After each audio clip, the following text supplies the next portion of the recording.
Welcome to a Community Partners interview where we explore the organizations, opportunities, and resources that look to make change in our daily lives. I'm your host, Nafisah Anif, and you're listening to Voices for Ability Radio, all abilities, all the time. Today, I'm joined by Michael Cnudde, the Communications Specialist, Media and Office Operations for Autism Ontario. Autism Ontario's mission is to create a supportive and inclusive Ontario for autism. Their vision: best life, better world, and making autism matter. Thank you so much for joining us today, Michael. Thank you very much, Nafisah. It's a pleasure to be with you. Thank you. So tell us a little more about you and what inspired you to work with Autism Ontario and why work with individuals with disabilities. Okay, well, I'll go back for a bit for me. I was diagnosed with autism in my mid-50s. I'm in my early 60s now. And so I was born at a time when, in the early 1960s, where autism was still very much blamed on the mother, right? The refrigerator mom, the inability to love. And it was very much the whole idea with withholding love. But over the years, our understanding of what autism is grew, thankfully, until we know much more about it, more accurately about it, and what it is. And so I was diagnosed in my mid-50s. Came after a couple of family friends and a brother. They all figured that they approached me different ways. And they figured that I might be on the spectrum. And so what happened was that I went and had myself tested. I went to CAMH, and it took about a year between getting my family doctor online, and then we had to, before we actually got in the door there, but we did. And I was tested with, I guess, what at the time you would call high functioning or low support, or what was called at one point Asperger's sick. And so what that meant to me was, my life was always, I was always that odd little guy when I was growing up. I had things happen to me, and what I found, more than anything else, was an explanation, not an excuse for things that had happened to me on my way. Explain my relationships, the places I worked, what happened there. It explained the things that had happened to me, and not so much as providing excuses, but just providing insight. And I think that was a great moment of growth for me. That is a very deeply personal story, and thank you so much for sharing that. Yeah. And so, thank you. And so, Nafisah, I think you asked why I joined Autism Ontario, right? My background, I worked for 30 years in corporate communications. I took a couple of years off, go back to school to get my BEd. I was teaching school in Indigenous school up in northern Manitoba and in Ottawa with the Ottawa District School Board for a while. And I came upon the posting for Autism Ontario, and I figured, here's a way that would take my own experience, and I could apply that going forward. And I joined. I think, in a way, very much I am doing the work of the angels, in that I am helping out people in the community. I've met many people. I've learned a lot about autism since I joined. I mean, I've grown a lot knowing people. I've met a lot of people, a lot of parents, a lot of advocates, autistic advocates, and my understanding of what autism is has shifted a lot. I think become more, not only more realistic, but I think more of an understanding what it is, where it is, and even that is such a very broad based spectrum. It sure is. Okay. And I saw on your website that you have a couple of programs. Can you tell us a little bit about some of the programs Autism Ontario has to offer? Oh, sure. We offer many different programs. We organize inclusive and engaging events right across the province. We welcome autistics, their families, friends, allies to celebrate, learn, and advocate together. programs, for example, we have programs that foster connection, increase understanding, and bring people together. I mean, programs specifically I can tell you about include ones. Give me a second here. Programs, for example, autism career connections for adults or artistic youth who are entering the workforce. Now, traditionally, we know that autistics are vastly underrepresented in the workforce, both in participation and if they do land a job in terms of their take-home pay as well. So this is more of an education piece for them. It's not a job board at all, but it is a where they would learn about autistic would come on there. It would be a self-guided, self-driven piece where they would learn about job search skills, resume construction, interview skills, that sort of thing. There will also be education pieces for potential employers too, for hiring autistic people. We also offer other resources for adults. I'm speaking first about adults, but definitely we do have other programs too. We have events. We have different learning resources as well. We have for families. These include things like school collection, navigating diagnosis, mind matters, supporting mental health. If you go on our website, for example, we have workbooks, resources for children, resources for parents and caregivers, such as preparing for a healthcare visit, about autism, and we provide activities such as a sensory scavenger hunt and pieces about stimming, and about autism, what autism is and is not. And I went back to, and for adults, for example, we also offer scholarship programs for, it can be either for autistic youth in their first year of college, for their parents, their family members as well. So we do offer a range of services, and it's all about the inclusivity here in programs, programs and services. Even at the local level, for example, there are programs that we offer that I invite your listeners to go to our website and simply, when you go to our main page, they would simply go check down and see the events that go on. And we have events across the province in every community. And these are all staffed run by our volunteers and our multiple staff members across the province. I love the inclusive nature that you just described. And actually, as you mentioned the word inclusive, that is exactly what I was thinking. So you took the thought right out of my mind. I think it has to be that way. I mean, you can't be on the spectrum and not think about inclusivity, because autism covers a wide range of places and spaces and people. It occurs across all ethnic backgrounds, all cultural backgrounds, sexual identities, and that sort of thing. Nobody, no group has not experienced autism at some level. That makes total sense. And I also saw under your About Autism page that there's something called autistic creativity. Can you Right. tell us about the autistic creativity page? Well, that's where we invite autistic artists to submit their material and tell their stories through art, photography, written word. We ask them to submit it there. And sometimes these things will get published in our magazine, Autism Matters, which I was editor for a while of. And sometimes we'll put them online, and sometimes they're shared with other people.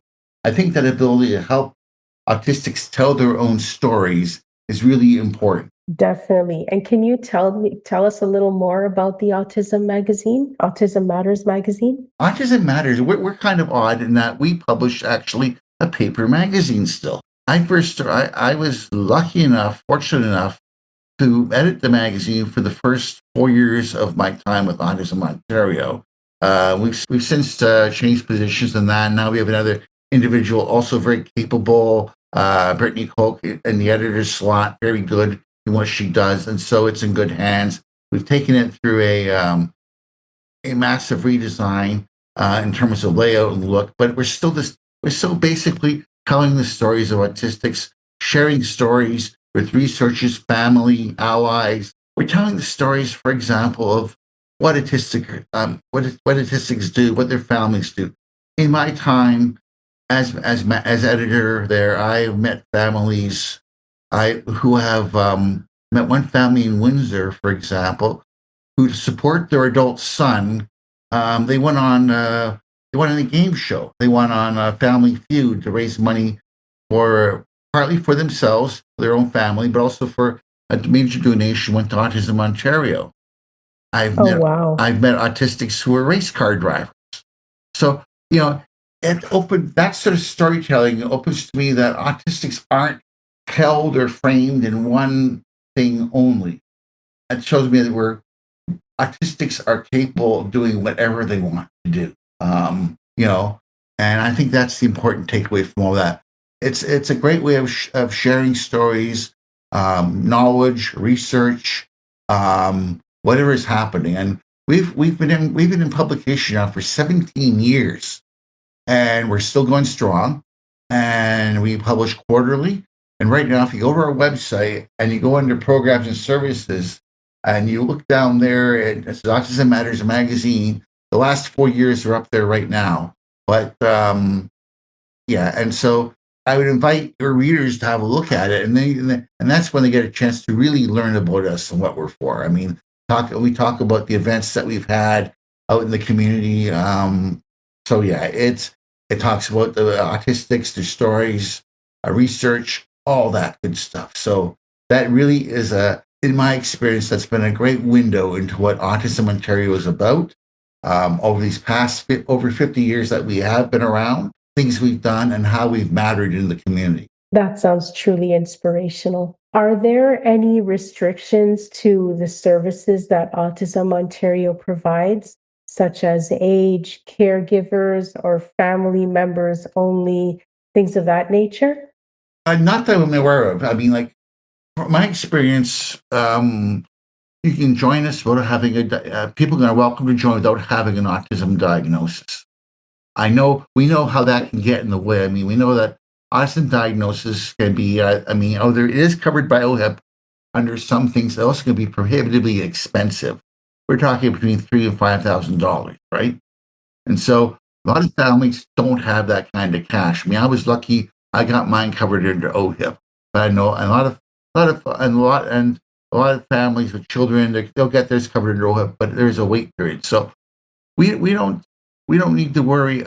So we don't restrict people on that, and and we invite them to come out. We share with the community. We do all our events. We have one. We have this one big event every year for the last few years, anyhow. Great Wolf Lodge out in Niagara, where that continues to be highly popular, and because we're doing that, it allows families who may not be able to afford Great Wolf Lodge, which we know is a very, it's a resort, it's a destination resort. Going to do that at least once a year, they're able to do that. Without us, there are events that many autistics may not go to, be able comfortable going to. Like for example, we order in many communities. We order sensory friendly movie nights, for example, where it's just we work with the theater owners, and we have people we have we have the space available just for autistics to families and allies. So if somebody gets up and wanders around in the movie, they feel like jumping up and doing something, no one's going to mind because no one here but us autistics, right? We do things like that, and that sort of inclusivity we talked about. It's that sort of wanting to also include families of autistics who are frequently not included because of expense or costs. I mean, life costs anyhow, but more so include them in the fabric of everyday life. That's wonderful. And when it comes to assigning supports or resources, what is the process for determining which supports or resources are required? We do have a team of individuals. We reach out across the. I would not use the term service navigators. That's the old term we had. But people, care coordinators, I believe is the term, and these are the people who we will, determine what programs, what services, And usually what happens is that a person will call, family will call us. Maybe they've just gotten, for example, a diagnosis, or maybe they're not even that far in, and they're wondering where they can get a diagnosis. And so we help guide them where they can do that initially. And then once they've got a diagnosis, what would the step would be is that somebody within the region would reach out to them, and they would follow up from there and determining, and there'd be conversations all through that time determining what exactly are they looking for, what their needs are. Now, it's important to note that we're not the Ontario Autism Program. We get confused with them a lot, but we're not them. So we do get calls about that all the time, but that's a different, yeah, that's a provincially partly run program, and that is not us. Okay, thank you for clarifying that. Yeah, no problem. Yeah. Now, without using any names, can you share a success story with me? What supports were put into place when someone asked for help? There's so many stories I can tell. I have been, I myself, I've been to many events. I've been privileged to go to many, many, many events across the province. I was one at an event a few years ago where it's actually just this type of event we organize, and I stress that we don't offer programs like ABA or anything like that. That those things we do have on our website. We do have a referral section. The programs we offer, for example, for example, we had an event not too long ago, and it was basically we had a bunch of artists, young artists, get together, autistic artists, photo voice it was called. They were able to tell this, and they told the story for photography of their lives, of their experience, and this was wildly successful. We had so many people come into this, and I was so impressed by the stories they told, by the quality of the photography, and what they had to say through that. And I think through this photo voice project, we did that.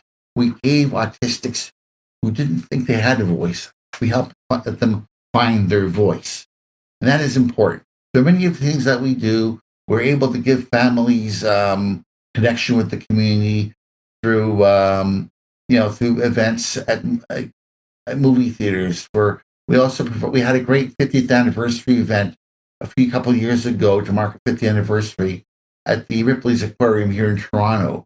A lot of families who would not ordinarily be able to go were able to come because they didn't have to pay for it. We covered it. And they loved it because this is something not everybody gets to do, especially if you got like a family, and children, and you got kids on the spectrum. It's very difficult out there to try and find resources, never mind if they're if they're financial, if they're community Of based. course. Of course. It's really, really difficult. And finances are the worst actually, because these programs, they're so highly specialized and they cost so much money to put together and to maintain on a regular basis. It's just amazing to see that there are still some organizations out there like Autism Ontario who are helping to bridge that gap and helping some of these families in need who may not even be able to experience these things otherwise. And yes, which is why I hate to say um, we do thrive. We do. That's why we do we do welcome donations. I mean, we need those donations to do what we do to make Ontario a better place for autism, not like and their families and the people with autism and their supporters too. So it's the donations that we get from the public who enable us to help do that thing that you talk about. That's why it's so Of important course. that like we speak with you, people like you invited us out here today, invited me today to speak with you. It's so important that we get to share our story about what we do, what Autism Ontario does in the community. Um, we've been around for over 50 years now. Wow. We started off as a parents organization, and I believe in some in a couple of basements, rec rooms, someplace, and we grew. And we grew because really there was nowhere else, there's no one else doing what we were doing at the time.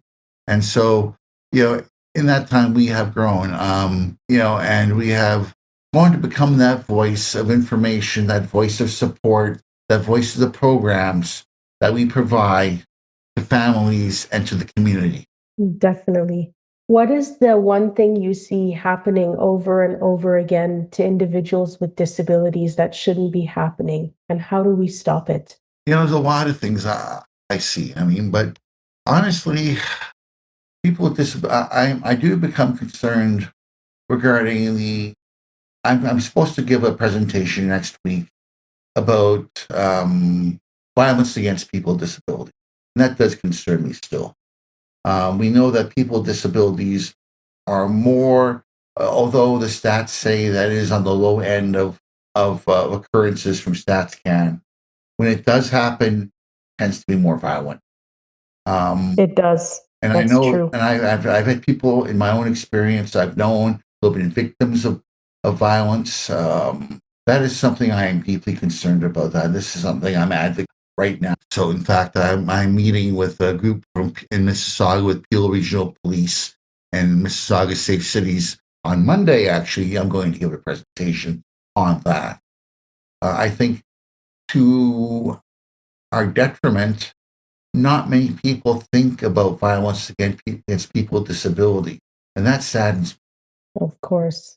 That is definitely a big one. And violence can take many forms, direct and indirect. Sure, And the problem is there are so many occurrences of the indirect type for sure, that we don't hear about. And it's usually the direct forms that sure, we for sure. often take notice of. Exactly. A friend of, indirect can be forms of bullying, right? It can be taken forms Yes, of that threats, right? The implied stuff, and certainly look at the stats. I believe, and I don't have them in front of me here. I'm sorry. You talk about that's one of the things that autistic people do experience a lot of is bullying, and so there was a separate study done, I believe, about victimization of autistics. That was one of the ones that came up very frequently mentioned. Was bullying, and I've been there myself when I was younger. I didn't know what I was autistic at the time, of course, but I was heavily bullied for many years. Um, and so by both students and teachers. that's terrible. I'm sorry you had to go through that, but it's so much more common than we think. So much more common than we think, and I think as a person who has taught for a few years, it gives me that much more compassion towards children and people who have gone through that experience and children out there today. Exactly. It's much more common than we think. And I think if we continue to put a light on it, I guess is the best way to say it. If you need to draw attention, it makes that much harder to ignore. I think that's something we, as in the disability community, need to do more of. Yeah, I agree with you. I agree with you very much on that point. So, if someone wanted to become a member or volunteer with Autism Ontario, Yeah. what's the process for becoming a member and what's the process for becoming a volunteer? Well, it's the same thing. Go to our website, right? And right at the top of the website, there is a top on a landing page, main page, upper right corner. There are two buttons right into the search box. There's a red donate button and a blue membership button. Either way will take you. Press either button, it'll take you on a wonderful journey. I guarantee you. Amazing. Okay. And if listeners are more looking for more information, how can they reach out to you? Certainly, they can reach out to us through www at our website, www.autismontario.com. Learn all about us, read our magazine, go through our pages, attend our events. We do have events as all throughout Ontario. In fact, this coming weekend we have events, Timmins, in Central Ontario, in Toronto region. We're in the community. I think that's the thing to think. So, if they want to get involved, we're there. That's brilliant. Brilliant. What is the one thing everyone needs to know about Autism Ontario? we're working to make Ontario a more better and more accepting place for autism. And we couldn't do that, however, without your support. And I can't stress that too enough because, as a charitable organization, donations really matter. Of course. Well, Michael, thank you so much. We are out of time. Really? It went, Natasha, that went real Yes, it fast. sure did. Yes, it sure did. Yeah. You've been very inspirational. I've really enjoyed listening to everything that you've shared. Thank you again. Oh, my pleasure, And Natasha. My pleasure. yes, thank you. And this concludes another Community Partners interview. Let's care, let's share, because we've all been there.